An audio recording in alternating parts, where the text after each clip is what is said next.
Thanks. We're on to Vince. It's an honor to introduce, I think, fourth term, Salud Carvajal. He's a man who's dedicated his life to public service. He was supervisor up in Santa Barbara for 12 years, and he's doing a great job for us up in Washington, or over in Washington, D.C. So with that, it's an honor for me as the mayor to open up the very first town hall of the year, and it's in Ventura, so Councilman Carvajal.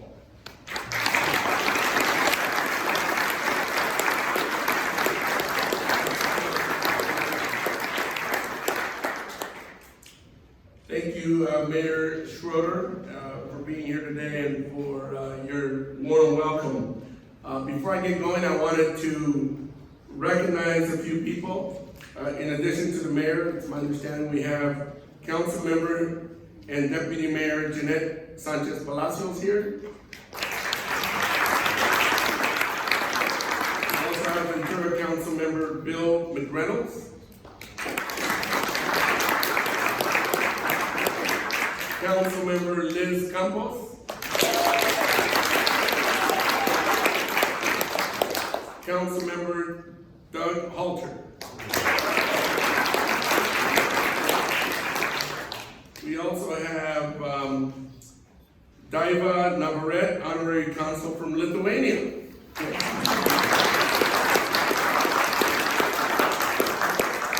And we have that extraordinary individual that leads this ship every day, in addition to your mayor and council, Akbar Ali Khan, who's back there. And I want to single out Meredith Hart for all the work she's done to make today very successful. Where, Meredith? Around the face.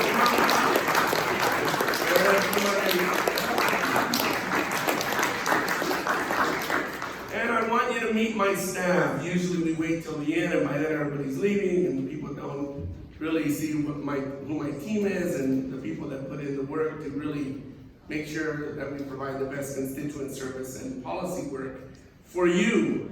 Erica Reyes, my district director.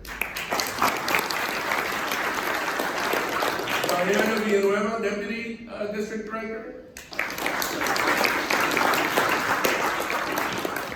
District Representatives Extraordinaire, Jesse Abadi, Blanca Figueroa, and Esmeralda Estrada. Where are you?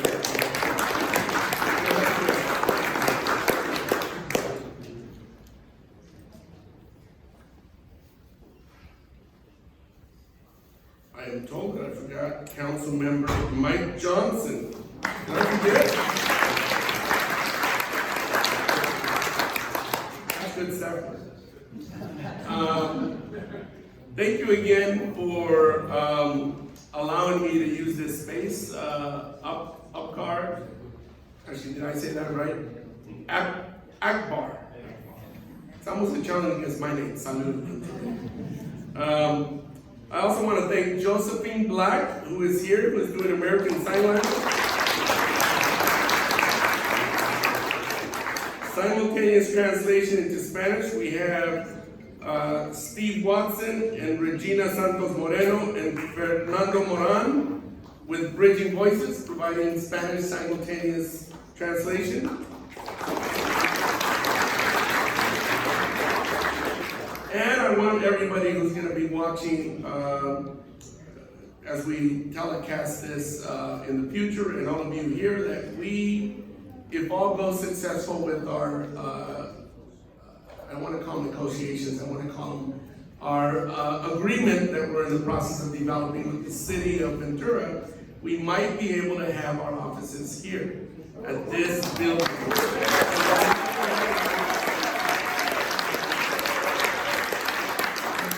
Akbar and Mayor Schroeder, did you hear that? They want us to have our offices here. Just saying.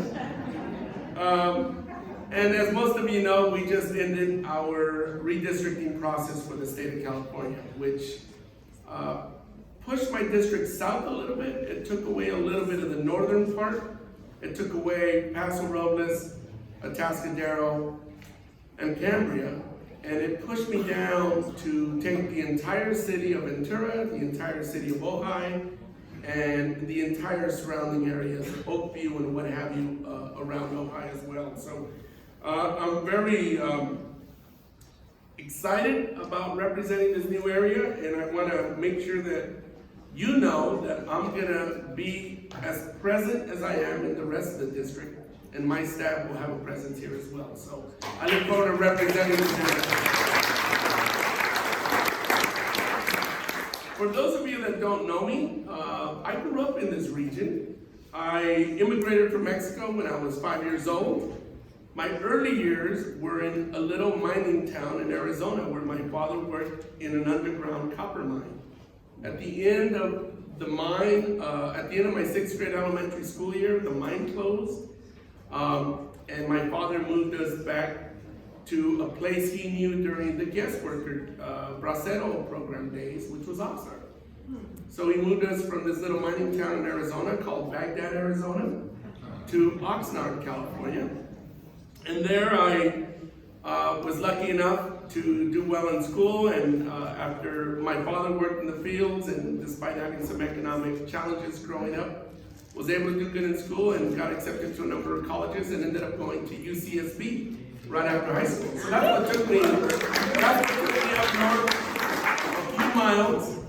And while I was at UCSB, I joined the United States Marine Corps Reserves and met my wife on a blind date. Many people say she's still blind because she's still with me. I have 2 wonderful kids, a 37-year-old daughter and a 22-year-old son. And my early years,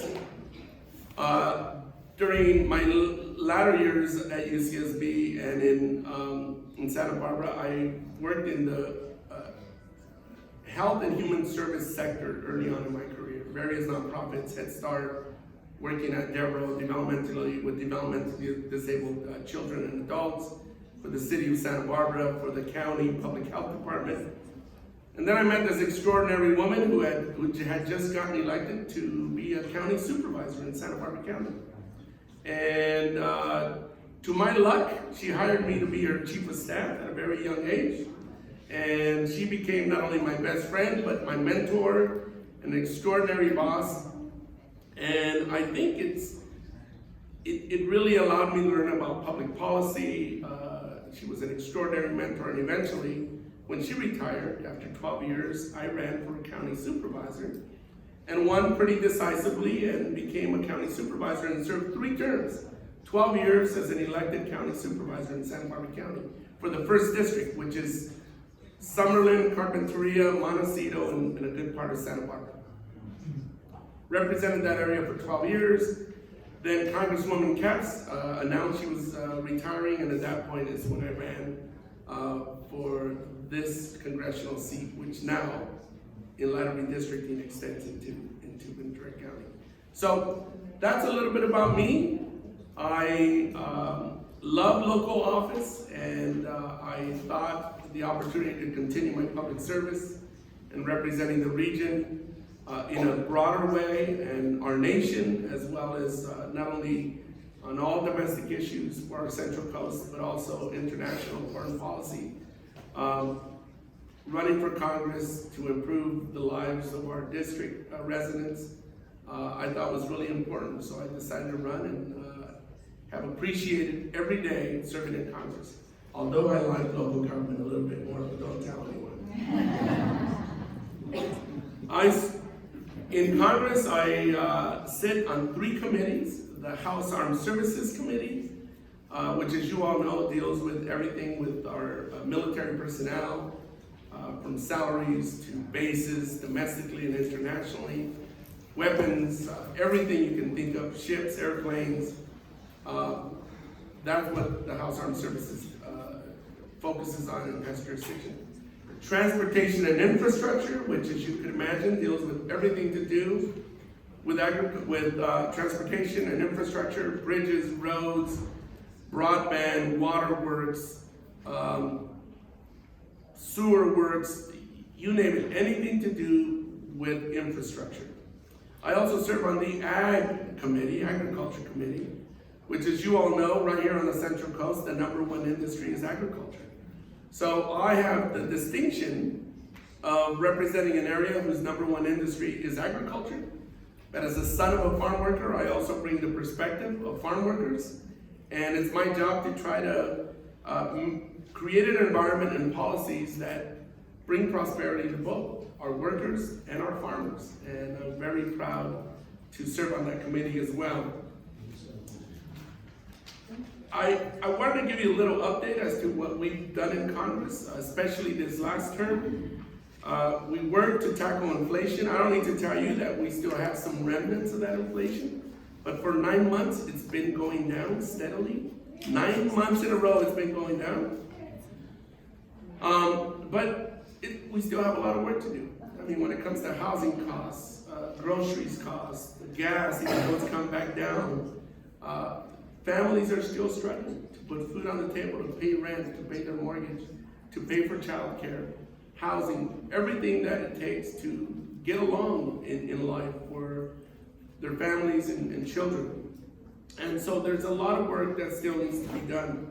But I'm proud to tell you that we passed the Inflation Reduction Act, which does two things. It makes the largest investment in addressing climate change in our nation's history. And it also goes towards reducing prescription drug costs for Americans, especially those on Medicare. Now we're gonna have insulin costs capped at $35 a month. And no more than $2,000 per year for medications, where before we had people paying $5,000, $10,000, extraordinary amounts of money. And we've given Medicare the ability to negotiate with Big Pharma to bring down the cost of prescription drugs for everyone. So, I don't need to tell you that during this challenging pandemic that we just experienced and pretty much have come out of, I think we're still in the remnants of it, but we've come out of it.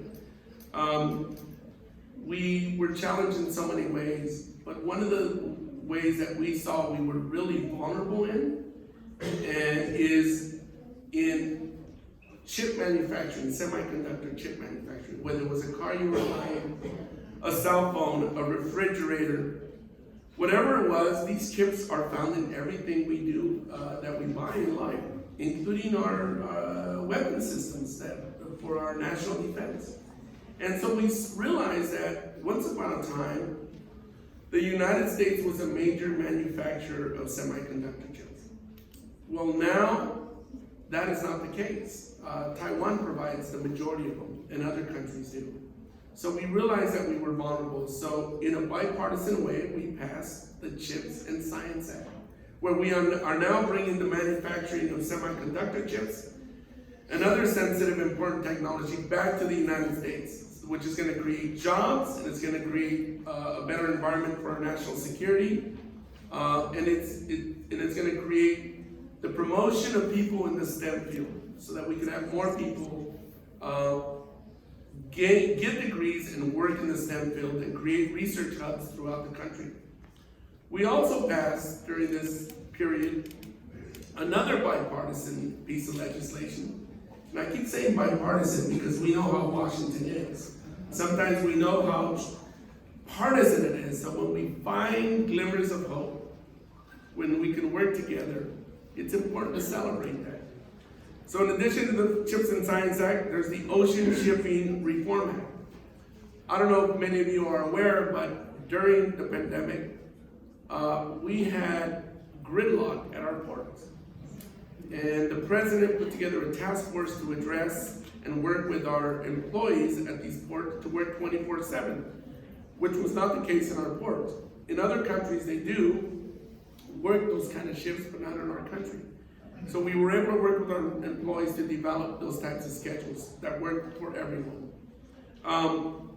We also found that many international ocean-going carriers were exploiting and breaking the law, trade laws, by raising exorbitant costs for the use of the containers to ship goods from the United States to other countries. So in other words, once upon a time, to use a container for our ag businesses or other businesses, let's say it was $1,000. It became like $15,000, $20,000 overnight. So as part of my work on the Coast Guard and Maritime Transportation Subcommittee, we passed legislation called the Ocean Shipping Reform Act, which gave teeth to the Federal Maritime Commission to go after those issues and those carriers that were violating the law, and make sure that they weren't unduly charging our American businesses the type of fees that they were charging them. We are now, again, for the eight to 9 straight months, inflation has gone down nearly 30%.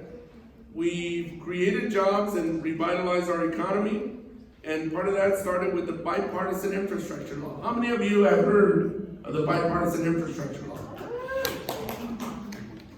Well, last Congress was one of the most productive Congresses in history. And I'm not just saying that because I happen to be there, but it was. And in addition to the Inflation Reduction Act, the CHIPS and Science Act, the Shipping Reform Act, we passed the Infrastructure Law, which already brought huge investments to California and the Central Coast. Just in 2 years alone, where it would take more than 4 years for most administrations, 12 million jobs have been created under this administration. Whether you like President Biden or not, 12 million jobs. And we are having the lowest unemployment since the days of the moonshot. That's significant. California unemployment in 2021 was 8.7%. It's now 4.3%, and nationally even lower than that. We actually worked across the aisle also to pass the Bipartisan Infrastructure Law, but there's other laws that we also worked together to pass. And it's gonna come as a surprise to some of you, but we also passed the Bipartisan Safer Communities Act to address gun violence in our country that we hadn't done in 3 decades. 3 decades. That included one of my bills called the Extreme Risk Protection Order Act, which is a red flag program that provides $750 million throughout our country to incentivize communities, states to develop red flag laws of their own. And $750 million will be distributed throughout our country, incentivizing those communities to develop those laws as well. How many of you are veterans in this room? I'm a veteran myself. Thank you for your service.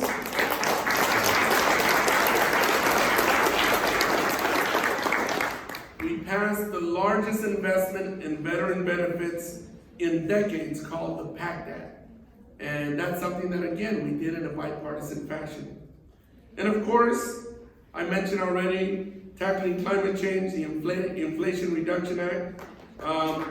Not only is addressing climate change, not only is bringing prescription drug costs down, but it's really in addressing climate change, providing for everyone, businesses and individuals, to be able to create energy efficient homes by creating tax credits and incentivizing homeowners to put up solar, to buy water and heat and HVAC pumps, to do all those things that weatherize our homes to create not only energy efficiency, but save us money as well.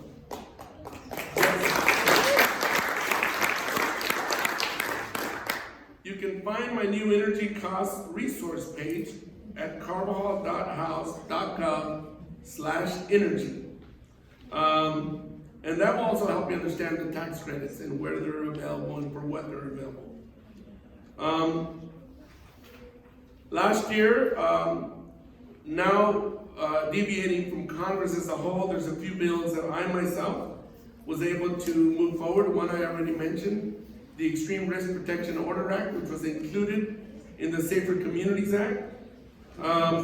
We also updated safety standards and maritime liability rules for small passenger vessels, which was inspired, as you might recall, the Conception boat tragedy in the Channel Islands.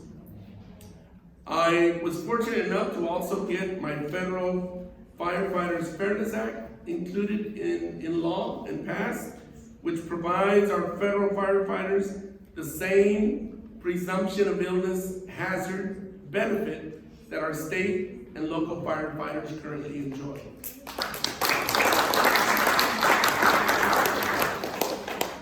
And I'm proud to tell you that I was able to secure $40 million in the past 2 years alone in community project funding secured for the Central Coast. $7 million to finish and expand the HOV lanes between 101 lanes between Ventura and Santa Barbara. It includes $1 million to finally put a safe beach across at Mondo's Beach. Beach access, should I say. I said across, but I meant to say safe beach access.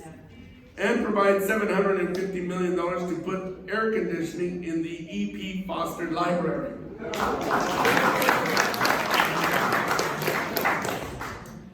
And again, I know inflation is still before us, and we're trying to do everything possible to make sure that we bring down costs for housing, energy, childcare, education, and healthcare.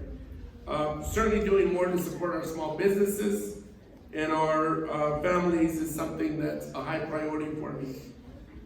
Your local governments, and I'm glad that many of our council members are here, but your city council and your county supervisors will tell you that the American Rescue Plan and the CARES Act were instrumental in helping our local governments stay afloat and continue to provide the services that we all depend on.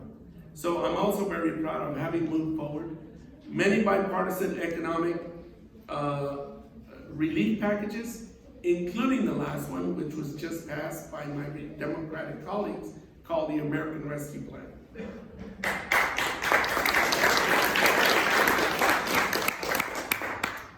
I've also worked to combat extremism and attacks on our rights, which I will never be afraid to speak up about. Protecting our democracy, both domestically and abroad, and supporting Ukraine has been priorities for me.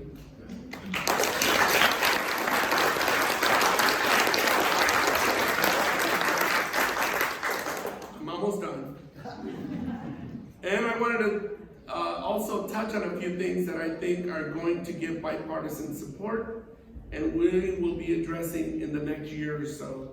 This Congress, I would say a year and a half at this point. First, the 2023 Farm Bill. As you know, the Farm Bill passes every 5 years. It's usually in a bipartisan fashion. There's give and take negotiations that take place, but 85% of the Farm Bill is for the Supplemental Nutrition Assistance Program and WIC, Women and Infant and Children's Programs, which help provide for food security for many families and children in our country that need that extra hand to put food on the table. And the other 15% go to support our farmers, to make sure that they have the crop insurance, the subsidies, the research, the support that they need to be able to prosper and get ahead. Sometimes farming is not as easy as people think, and the margins are small. So this bill does two things. It helps our food insecure families, and it helps our farmers. And that's something that I believe we will likely pass at the end of this year, maybe next year if we're not able to get it together. But as you all know, every Congress is a 2-year Congress. So we hope to be able to move this forward sooner rather than later. The other bill is the Federal Aviation Administration Reauthorization. And that's that, in addition to the Water Resource Development Act, are two other pieces of legislation that very likely will garner bipartisan support, and we will move them forward this Congress as well. And of course, the last one, to support our base at Fort Hueneme and Point Mugu, as well as our base at Vandenberg Space for Space is the National Defense Authorization Act, which is a bill, believe it or not, you guys are gonna be shocked. Are you ready to be shocked? For the past 62 years, this bill has always passed in a bipartisan fashion. But people don't realize it, in a bipartisan fashion. The National Defense Authorization Act. And that is something that absolutely will pass again, I believe, this year. But I could go on and on, like every good politician, but rather than continuing, I just wanted to thank you for the opportunity to represent you in Congress. Thank you for coming out today, and now we hope to answer your questions. I know we gave everybody a sheet of paper so that you could ask your question. If you want to be recognized and you've listed your name, we'll recognize you so you can take credit for your question. If it's anonymous, that's fine too. And if we don't get to your questions, we will send you an answer and get back to you in the near future, provided we have your contact information. So with that, Erica, what are we doing? Yes, thank you, Congressman. Just want to note for the folks in the back, we have about 8 or 9 seats open in these first 3 rows. If you'd like to come up and take a seat, don't be shy.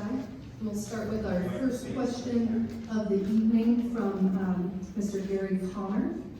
Mass shootings are horrific, but a very small percentage of gun violence. How can we have an honest dialogue about gun violence without including all of it, the daily loss of lives?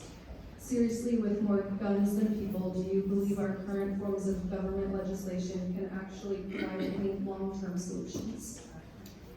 Well, when you consider that, sometimes coming together on gun legislation has been challenging. I think I can honestly say, without being partisan, that one party is more in favor of gun safety laws than another. But when you consider that after 3 decades, we were able to come together. And we have to come together unless you have super majorities to pass legislation to address gun violence in our country. I remain optimistic because look what happened this past term. And it was not perfect, but it was a significant bill that moved forward, called the Safer Communities Act. There's a lot more we can do, like ban assault weapons, rifles.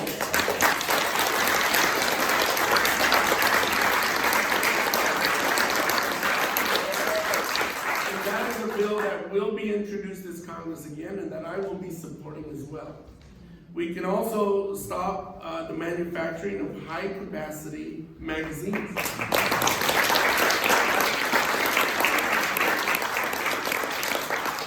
We can actually enhance our background checks system as well.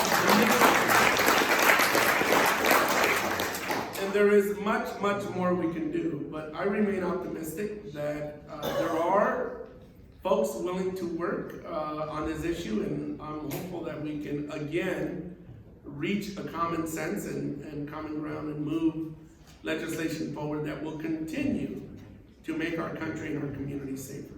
I want to make it clear, no one bill is a panacea, that it's going to all of a sudden solve all our gun violence, but every bill, every measure we pass makes us that much safer of a community and a country. So I'm gonna continue working on that. Yes. Next question comes from Elena Pasquilla. Sorry if I mispronounced your name.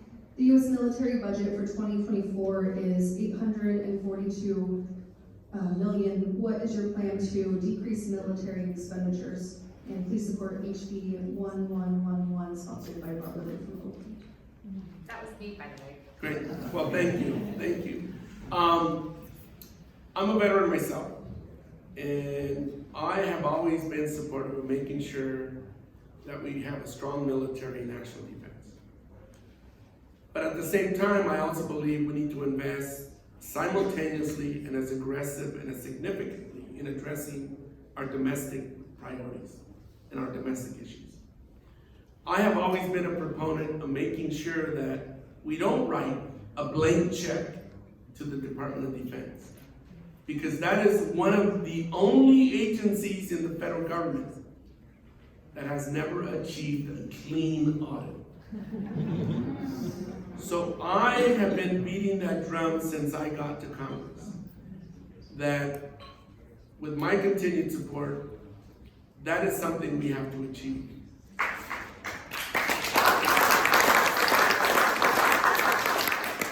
We've come a long way, but we're not there yet. But I believe that we can achieve an audit, because I think there is enough waste that we've uncovered over the years that reminds us that we should not give the Department of Defense a blank check. And I've been a proponent of that. But at the same time, I don't want to speak out of both sides of my mouth. I want to also tell you that I'm a proponent of making sure we have a strong national defense. Because that really serves at the end of the day as our deterrence from having to go into more wars. I wish our humanity was better, that we didn't constantly have to embark on these ridiculous wars. But regrettably, we don't need to look no further than Mr. Putin, who just invaded Ukraine, a sovereign democracy. Why? Because he wants to expand his borders. And until you have evil people like that, we have to be ready and willing to stand up to them. And that's why I believe there's a balance in what we spend on our national security, as long as we're investing in our domestic priorities, but we don't write the Department of Defense a blank check. But we'll continue the conversation.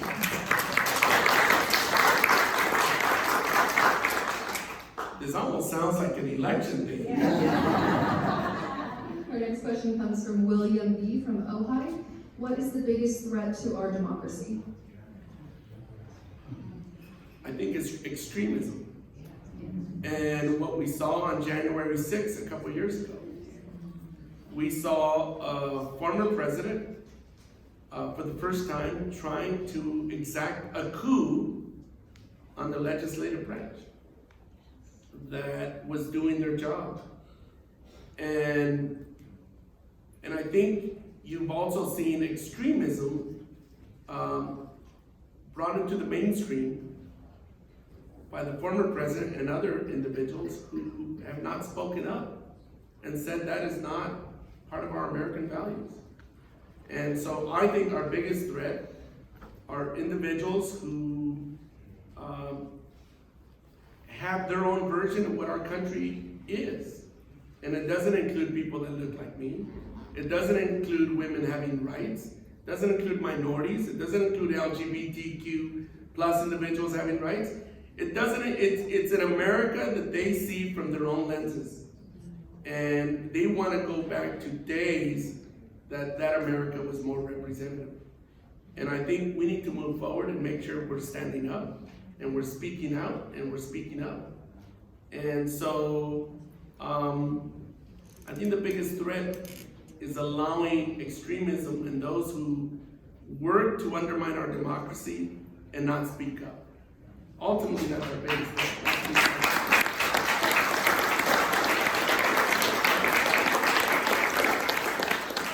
Question from Mr. Russell Rawls. Is there going to be increased funding the state or feds for brush clearance inspections prior to fire season this fall?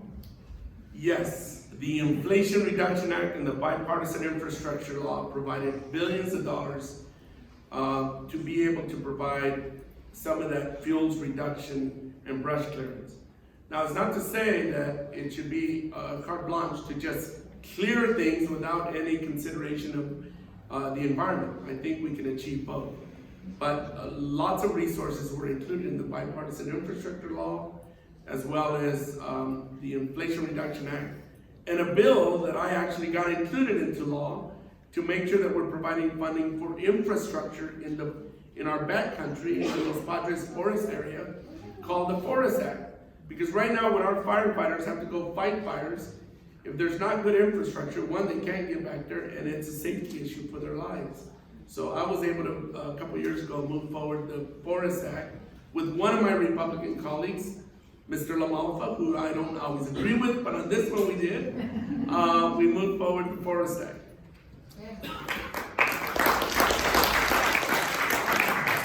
Hannah Green's asking, women's health has been under attack in our country. What are we doing locally to provide services to local and out-of-state women?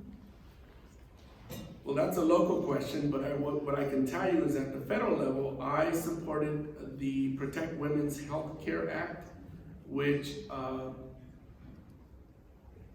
made an effort to codify Roe versus Wade into law. Unfortunately, we didn't have the votes in the Senate to move it forward into law. But from the federal government, I don't need to tell you that women's rights are under attack. And there's a number of court cases that are working their way through appeals processes, and that continue to try to erode some of those cases, women's rights to reproductive health care and the right to abortion. And quite frankly, that is taking us back instead of moving forward, and it's undermining the human rights and the civil rights of women. And we need to do more at the federal level, but at the local level, I think that local governments and local healthcare delivery systems have the responsibility to make sure that women's healthcare is front and center and not shortchanged.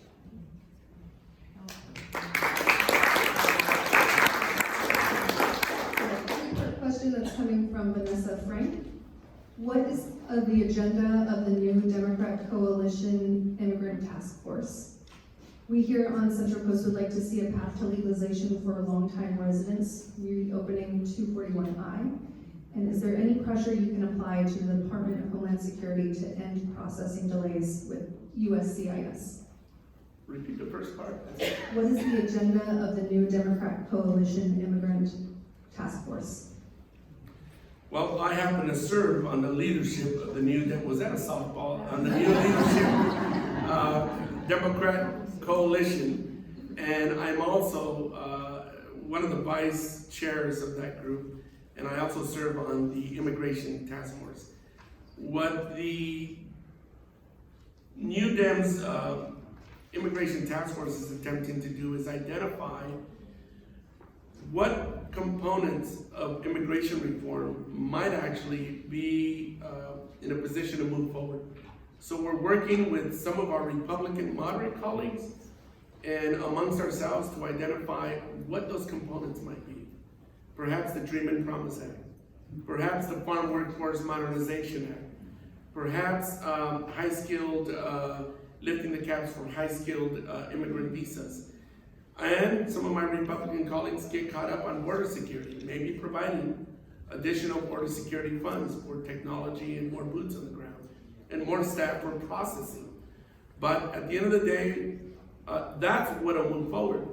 But we also have some challenges that are happening right now, whether it's for asylum, those seeking asylum, families coming to immigrate to this country, the Biden administration's policies on some of those issues are being proposed. Some I have concerns with, and we're just in the process of working through those administrative issues and policies that are being developed.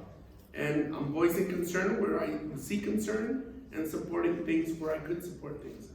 But the New Dem Coalition is attempting to come up with a bill that will include components that have a good chance of moving over the finish line with the divided government that we have today. Don't forget, there's a divided government. Democrats control the White House, Democrats control the Senate, Republicans control the House of Representatives. So with that reality in mind, we're doing that work. Jeffrey Forrest asked, do you think that WIA, Workforce Innovation Opportunity Act, will be reauthorized in this session of Congress? I sure hope so. I believe it will, but again, we have a divided Congress, and there's a leadership in the House of Representatives, slim leadership with 4 or 5 seats. But there's what I'm hearing a lot is that my colleagues on the other side of the aisle are looking at any and all opportunities to cut programs. And so the question is, what are they going to hone in on? What are they going to try to negotiate on? As you all saw, there's even a desire to negotiate. They want to negotiate on the debt ceiling. And the debt ceiling is only to pay our bills. And what they're holding hostage is the American economy. That would impact you. It would be calamitous. It would be disastrous if we didn't pay our bills and defaulted. But we're trying to detach our appropriation spending where we could engage in dialogue and debate on what to spend, how much to spend, what or what not to spend on, with just paying our bills, the debt ceiling. So we're trying to decouple those, and we'll see where things go. But many of our colleagues on the other side of the aisle are bent on cutting anything and everything that they feel they can put forward. But so far we've heard a lot wanting to cut, but they haven't put any meat on the bone on what they're talking about, because they know there will be a backlash of their constituents who won't be very happy. So we'll see what transpires. Initially, Medicare and Social Security were two of the items put forward by many of my colleagues on the other side of the aisle in the Senate and in the House. And when the president gave his State of the Union address, they all very loudly said they wouldn't do Medicare and Social Security cuts. So the president said, thank you, I'm gonna take you up on that. So at least they backed away on that. Erica? From Michael Longburn, 2 questions. What is your knowledge concerning protecting our airspace from drone taxis and flying cars? And second, what is your position on the proposed wind farm off of our coast? Flying cars were a little bit away.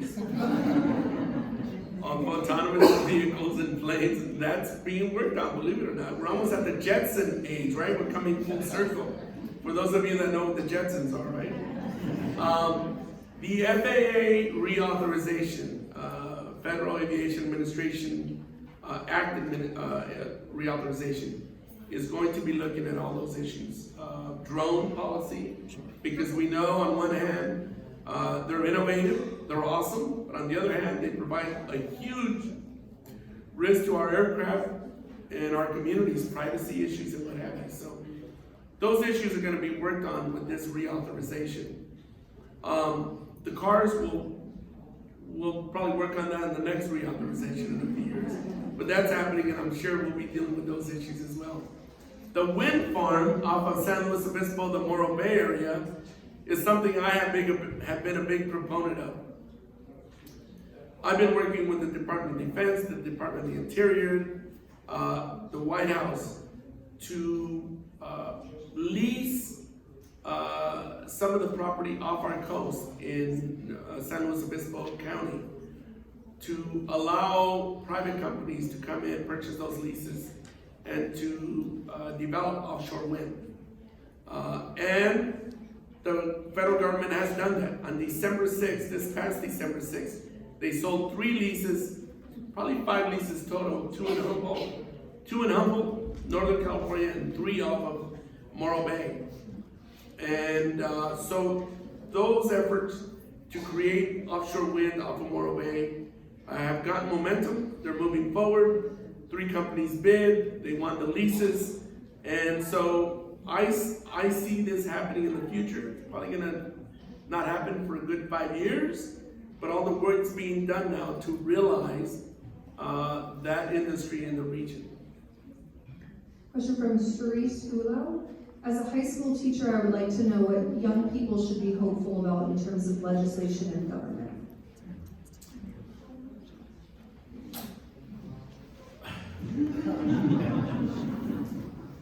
I think young people are our future, and I think that the more we remind them of that there are leaders now, even as they're developing in their childhoods and in their teens, they too will take their place for each one of us that are in this room, from teachers to engineers to elected officials, every capacity of our society. And we just need to nurture them and let them know that all these opportunities and options are going to be available to them, and that they could do whatever they want, and that we are depending on them for our future. They're the ones who are going to continue to promote a strong economy, contribute. It'll be a different future for them in the future.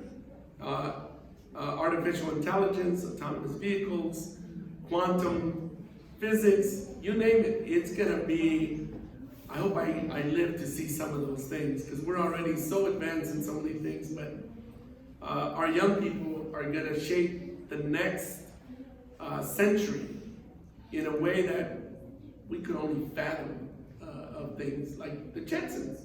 It certainly is gonna be a remarkable future. So I would say to our young people, keep doing what you're doing and know that you're our greatest asset for the future, and you're our best hope for peace and prosperity for our world. So. Todd Lamprey asks, student loan relief is much needed. Instead of focusing just on a dollar amount, why not forgive loans where the amount paid on the loans exceeds the original loan amount? Who can complain about forgiving paid loans? I agree. I encourage the president to forgive our student loan debt, and he made an effort to do that to a certain amount. It's, as you all know, it's held up in the courts, and we'll find out what the end result is. Look, I paid for my schooling, and I took out loans myself. My wife did too. Some people say, well, why don't you begrudge those that have loans or you paid your loans? I don't have kids anymore in school, and I still pay my taxes because I want to provide a better opportunity for other children. I believe in the we, our community sense, not the me. And so I absolutely agree.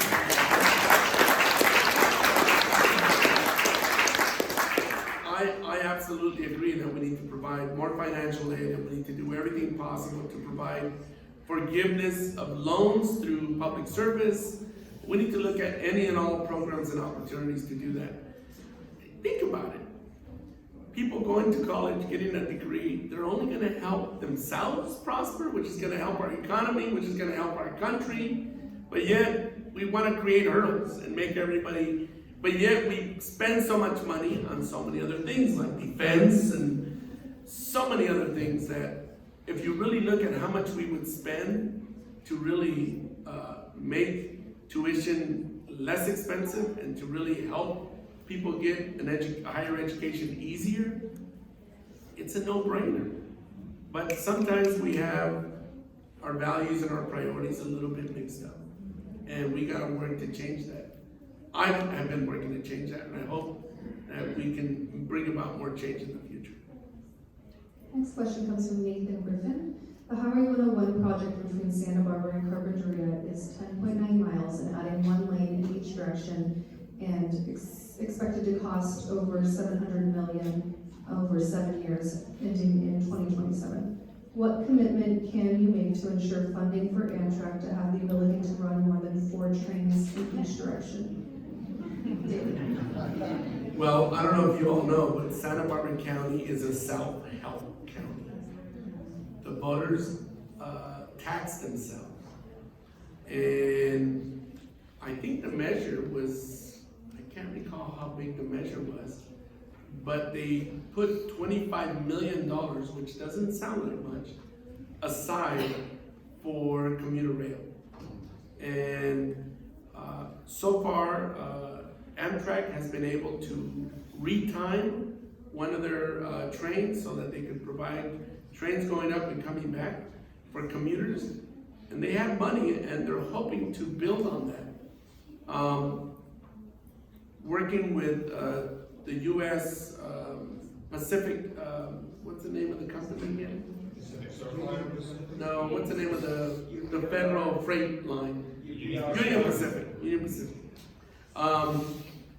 Union Pacific is really the 800-pound gorilla, and their number one interest is their freight trains. So they're always, they would have to lease space to local governments or local communities to run more than just Amtrak. That's why you work with Amtrak, because they get certain authorities to run on Union Pacific's rail lines. But if you're a local jurisdiction, those are not your lines. Union Pacific and Amtrak has some work. So you gotta work with Amtrak to try to come up with a model that would work, and then work with Union Pacific to lease the rails. So having worked in local government, that's something I worked on when I was on the Santa Barbara County Board of Supervisors. So yes, I'm for more rail, and the more we can make that happen, the better. Next question from John Hankins. It's a three-part question. Are you aware and or involved in a plan to make the region a whale heritage site? Do you have a position on fish farming off of our coast? And what is your position on what to do with the offshore oil rigs? You sure you don't want to add a few more questions? Well, the offshore oil rigs have to be removed. They're just pollution out there. Some people said that they could be artificial reefs. And I think at the end of the day, there's no scientific data that backs that would be a superior option. So at the end of the day, you put trash in the ocean, take your trash out. That would be the best approach. And the other two questions earlier? Fish farming? Fish farming. If we could accommodate aquaculture and fish farming, why not? If we could create some kind of economic sector and value for our economy, I say yes, why not? It's pollution free. It would be great to be able to achieve that locally. And the other one? And involved in a plan to make the region a whale heritage site. Certainly, I think we're working on the Chumash Marine Sanctuary, Heritage Sanctuary, in off our coast here from Santa Barbara to San Luis Obispo, more so than San Luis Obispo. And we have embarked on that process, and we should be able to achieve that within a year or two. Wow. And so that's something we're going to achieve, and certainly there's some preliminary foundational work that goes into any type of designation. So provided we can do some preliminary work on that, and if it works, I think it'd be worthy of consideration. Stephen Cassis asks, what initiatives will support homeless services and or affordable housing policies? The federal government provides substantial funding to the state of California and to local communities through CDBG funding, home funding, and so addressing housing challenges in our communities is a three-pronged partnership between the federal government, local governments, and state governments. We need to do a lot to diversify and bring about more housing that can house a cross-section of our families in our communities. Working families, workforce housing, but we also need to provide housing for those that are houseless and homeless, and we need to provide opportunities to achieve that. But it's easier said than done. You know, for many years, having served in local government, I think we fumbled to do our best to put forward housing, and sometimes we were successful and sometimes we weren't. And it ended up, unfortunately, being somewhat of an interesting dance that local governments and the state government would do. So, and the state was complicit in that, because they would accept any plans that we put together. And sometimes, like I said, we succeeded, sometimes we didn't. It's become a crisis that we don't have enough housing throughout the state of California. So the state of California has now been very punitive and aggressive with local governments, enforcing a number of strategies for housing to be built locally. And I'm sure my colleagues here in local government will tell you, the state is being pretty harsh. You understand why, but you also hope that there's more creativity to achieve the objective. And they're not giving a lot of latitude to local governments. And so that is something that your local decision makers are in the process of working through with the state's arena and housing element process. And all we do at the federal level is provide low-income housing tax credits to incentivize more low-income housing. Most of the housing in the United States has been possible because of low-income housing tax credits.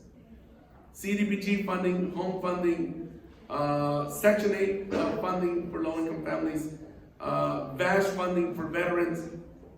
The federal government has and will continue to be a partner But again, it really comes down to your local government working with the state and working with the federal government. There's no easy solutions, or else we would have solved this a long time ago. So I'm willing and will continue to do my best to make sure funding continues. During the American Rescue Plan and the pandemic, we provided lots of funding to local governments to invest in housing the homeless and the houseless. And it worked in many respects, but that was only temporary funding. So this is a challenge for all our communities. Whether you look at homelessness as a nuisance or from a humanitarian standpoint, the tragedy of those that are homeless in our communities, oftentimes many families as well. So this is something that we have to work together to try to address more effectively. We have not been as effective as communities, as local, state, and federal governments. We need to be more effective in working together. Katie, Arthur would like to thank you for having such a strong record on animal welfare and asks, will the Farm Bill include any animal protections like the Puppy Protection Act or banning cages for hens? I think those issues will certainly be looked at through the Farm Bill, but again, it goes back to those compromises you have to make. You want food security for families throughout the country, and sometimes you push on certain animal protection issues, and certain farmers don't like.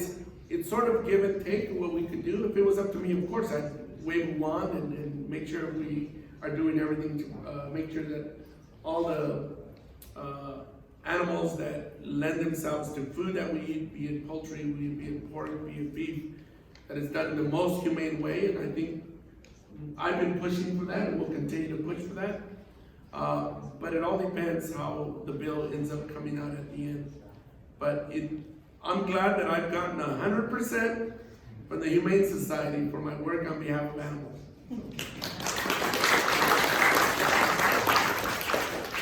Laura Koch asks, is there anything in the Central Coast Heritage Protection Act that could help prevent the proposed logging of Pine Mountain? If not, what else can be done to stop the harmful logging proposal? That's a good question that I'll have to get back to you on, but I believe because it protects the ecosystem, it would have the highest level of protection, and therefore it wouldn't be as readily allowed activity. Although it would not prevent fire prevention clearing, provided it's done in a way that seeks a balance between environmental protection and fuels reduction. I know it will continue to allow our firefighters to do fuels reduction. That I do know for sure. But the logging issue, unless it's in the context of fuels reduction, may be outside of that scope, and I'm not really sure. So let's find out. I'll get you a better answer on that. Caroline Grieven is concerned about Supreme Court corruption. What can we do to reform our judiciary?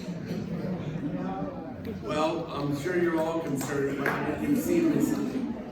But there seems to be some challenges between the separation of powers, judiciary, legislative, and executive.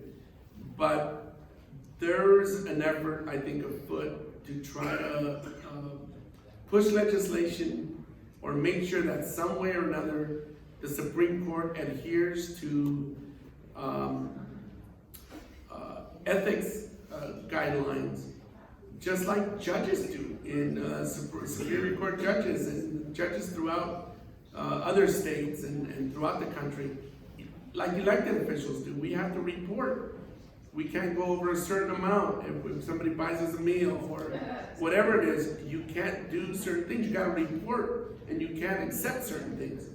Well, it's amazing to hear that we have a Superior Court judge that has been receiving extraordinary large gifts from wealthy individuals and hasn't even thought to report it. So there is, I think there is an effort to understand what are the options at the very least, and to create a better environment by which those things can't take place in the future. Some have talked about impeachment. Again, this is all new. We're all trying to put our hands behind it in terms of what are the options to change things so that Supreme Court justices can't do, let's call it what it is, Judge Clarence Thomas has been doing.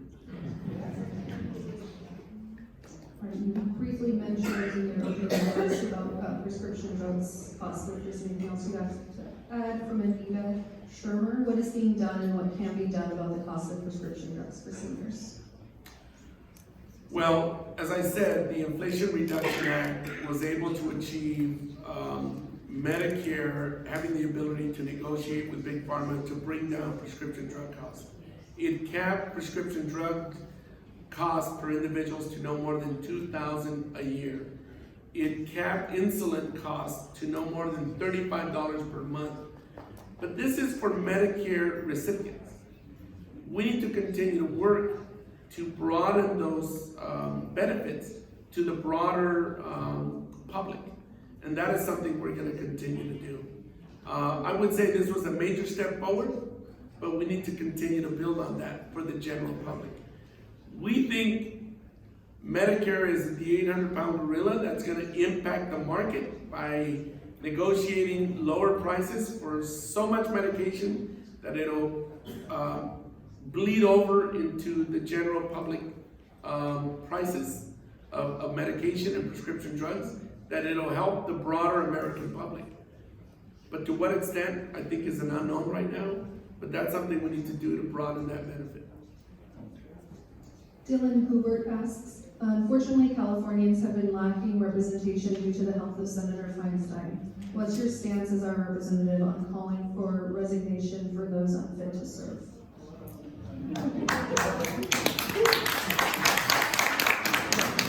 So keep in mind, the voters voted Senator Dianne Feinstein to serve as their U.S. Senator.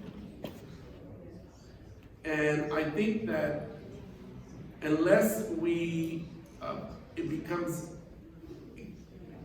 ultra sure that she is incapacitated, this is a decision that she has to make with her doctors, her family, and I'm sure and I'm hopeful that she would make the right decision if she is at a point where she's really incapacitated, not able to continue to fulfill her duties.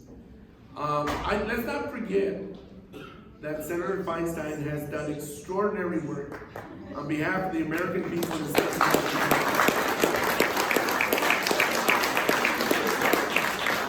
And so I think we owe her a level of respect to encourage her that if she is in a deterioration of health, that she ought to really consider her options of vacating. But if she's not, again, that is, or if she is, that's a decision between her family, and her doctors. And I really value and respect Senator Feinstein, and I'm hopeful and sure that she'll make the right decision. Robert Mike Curtin asks, what is your position on approving increases funding for ALS as submitted to the pending budget? Yes, all of the various diseases, I've supported NIH, CDC. I'm all for funding more and then some, because we need to address all of those challenging illnesses that impact our society, our communities, our nation, from cancers, ALS, MS, Parkinson's, Alzheimer's. All of those diseases are challenges that are really challenging our healthcare system. When you look at the biggest costs, they usually come from some of the biggest diseases, diabetes. So the more we invest in trying to bring about a solution to address those diseases more effectively, the better it is for keeping our healthcare system more resilient and to be able to help more people that are facing those diseases. We all know, have family members, neighbors, loved ones, or friends that have some of these diseases. And we owe it to them And we owe it to creating a resilient healthcare system by making it more resilient and less strained by all the costs that also come as a result of these illnesses. John Rich has asked, how do we, the voting public, best compete with your attention versus corporation lobbyists which may hold opposing views or interests, or that counter our best interests? How can we best communicate to your office what is most effective? Thank you. Well, you can communicate to my office via email, via phone calls, via letters. You can make an appointment. Because of security reasons, they have a system where you gotta make an appointment. I don't need to tell you security why, because there's just a lot of really unstable people that wish harm on my staff and myself. So we work with the Capitol Police to develop systems by which people can interface, but people can contact us in any of the following: emails, phone calls, letters, any which way. And you should know that my priority is you, the voters, the residents, not corporations, not special interests. In my office, I meet with everyone, including other groups as the aforementioned ones. But the priority for me will always be my constituents.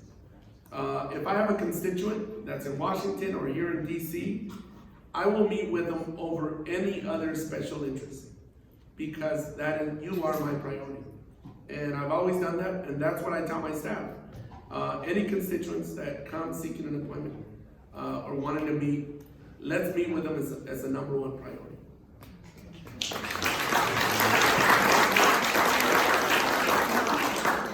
Alan Ruiz has a question regarding the Jones Act, Merchant Marine Act of 1920. How will you continue to protect it? Forces are at work trying to dismantle it. We must protect our mariners and preserving the U.S. merchant fleet. I'm a supporter of the Jones Act. I always have been and continue to be. I'm the ranking member, the chair last term, and the ranking member this year of the Coast Guard and Maritime Subcommittee. The Jones Act guarantees that we will do a number of things. One is ensure that our United States flag ships are the ones that can deliver food and goods to our American ports. First and foremost is a priority. It also incentivizes that we have a fleet of U.S. flagged ships that isn't dwindling, but is status quo, and if anything, is expanded.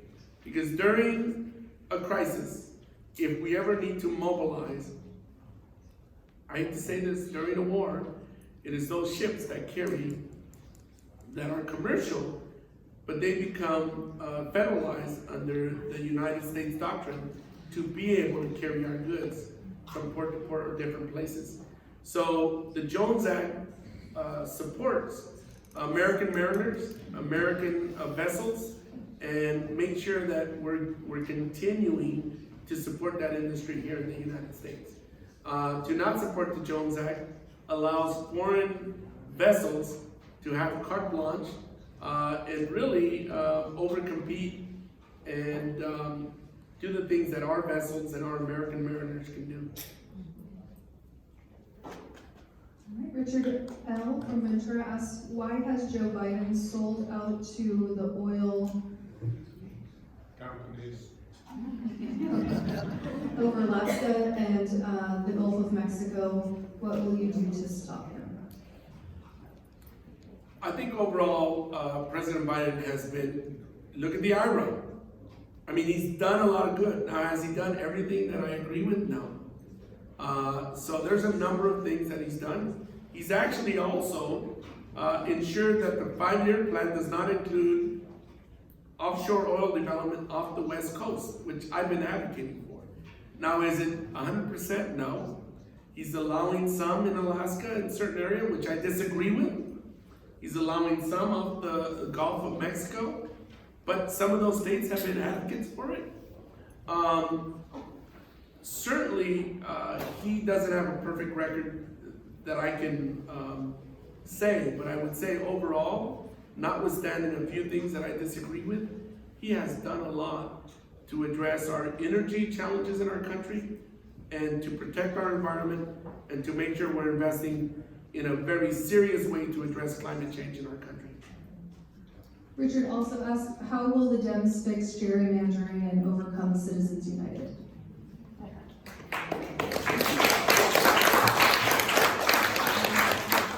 Well, as you know, every state has a different system for redistricting. California has a nonpartisan citizens commission. There's a number of states that have nonpartisan citizen commissions. Most of them do it through their legislatures. So if it's a Democrat-controlled legislature or a Republican-controlled legislature, you can almost imagine how the maps are gonna look, right? And oftentimes they go to the courts to try to get courts to try to look at them in a nonpartisan way.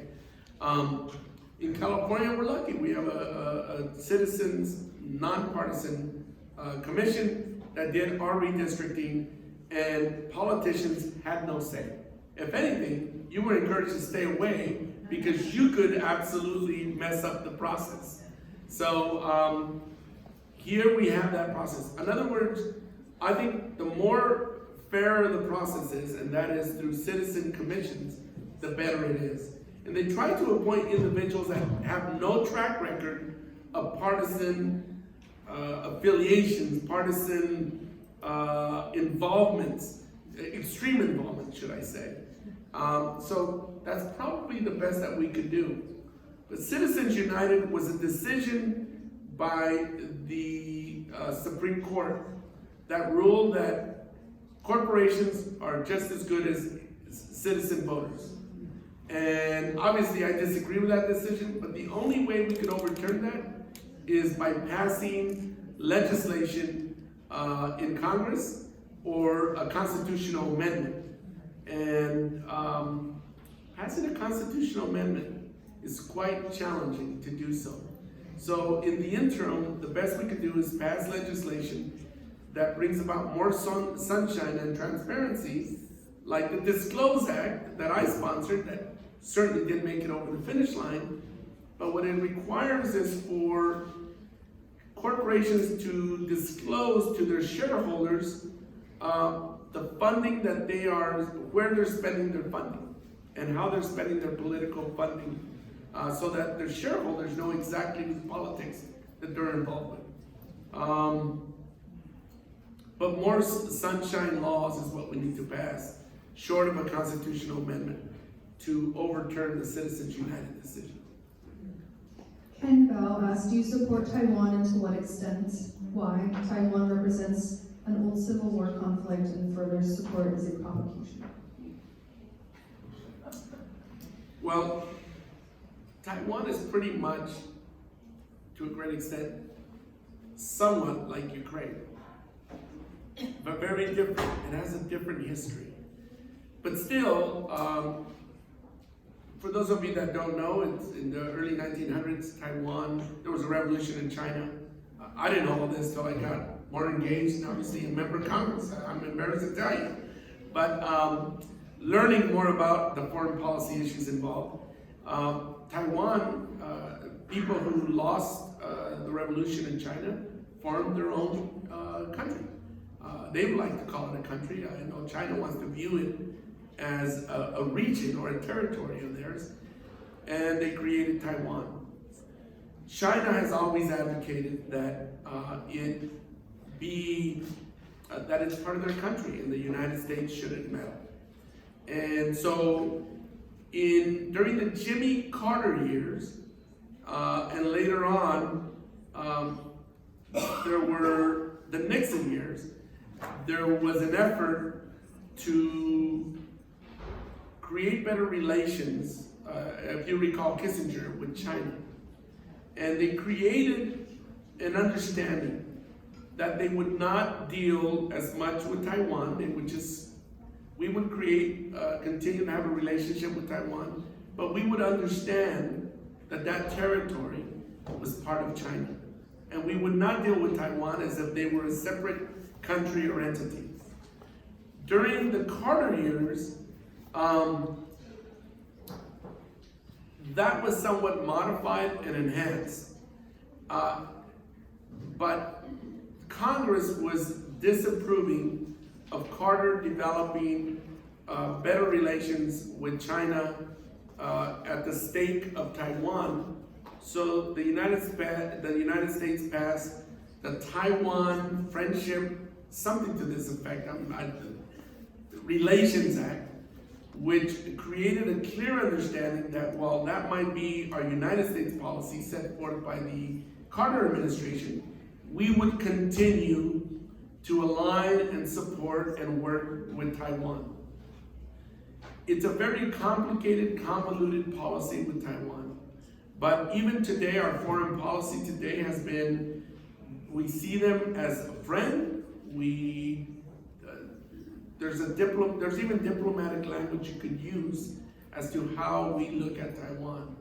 But clearly they're a democracy, and we have worked within that gray area to support them, to sell them arms. And so the big question that exists is, if China invaded what they consider as part of their territory, Taiwan, what would we do? Well, we like to keep China guessing. So I'm not gonna tell you what we would do. But China knows that the United States has been supporting and selling arms to Taiwan, and we don't want them to get any ideas like Putin what happened in Ukraine. But at the end of the day, they're not a NATO ally. So just like Ukraine, they're not a NATO ally.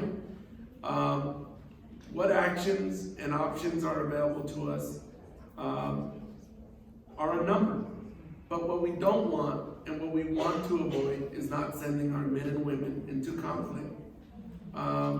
We want to avoid that. We don't want to avoid a World War III, and we don't want to avoid, and we want to avoid, we've been through many wars. And I think we need to continue to work through diplomacy first and foremost as the number one thing we should do. But at the same time, Taiwan is a democratic country, some would say. Others would disagree. And I think we have been closely aligned with them and sending a message to President Xi that China has always said that they would not take Taiwan by force. And we keep reminding them of that. So, long answer for a very complicated issue. Our last question for the evening comes from Billy Burnham. Our Fraser Park neighborhood is flooded, homes are still flooded. We still only have one way out as Camp Shady Road crossing is blocked and full of silt. How can the process be more streamlined to get the help expedited, as this is a safety issue? And how soon can we get the many agencies together to make this happen? Well, first and foremost, your city government or county government is the lead in addressing any health and safety issues that exist. Having said that, the federal government created a number of declarations, disaster declarations, that provided the ability to apply for financial support for homes and regions, infrastructure, natural or otherwise, that need to be addressed in your communities. I would say I would have to learn more about this, but it's really the jurisdiction that this neighborhood resides in, working with my office, FEMA, and the state of California to see what funding, grant applications, or programs might be available to address this issue that they're pointing out. But I would hope, first and foremost, you gotta look to your local jurisdiction and work with our office, and we will see what we could do to bring about more resources. Great, there were many questions that we have. Unfortunately, we don't have time to get to them all, but we will be reaching out to everyone on these questions. But Congressman, would you like to move to closing remarks? Thank you. Let me have a drink of water. You guys that's quite a bit of questions. Well, for those that provided us your contact information, we'll get back to you and address your questions. I want to thank you all for coming out. I know you could be doing something else, be with your families, having dinner, doing something that could be good for your quality of life. But as good citizens, you're here because you're engaged, you care about your government. Whether you disagree with me or agree with me, I just so value you coming out, sharing with me your thoughts, asking me questions, engaging in this dialogue. And I hope to see you again in the future in your neighborhoods, at the supermarket, and maybe another hearing like this. But know that I'm meeting with your government officials to make sure that we're looking at areas where we could collaborate and work together to improve your quality of life. Thank you so much for coming out.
your position on it?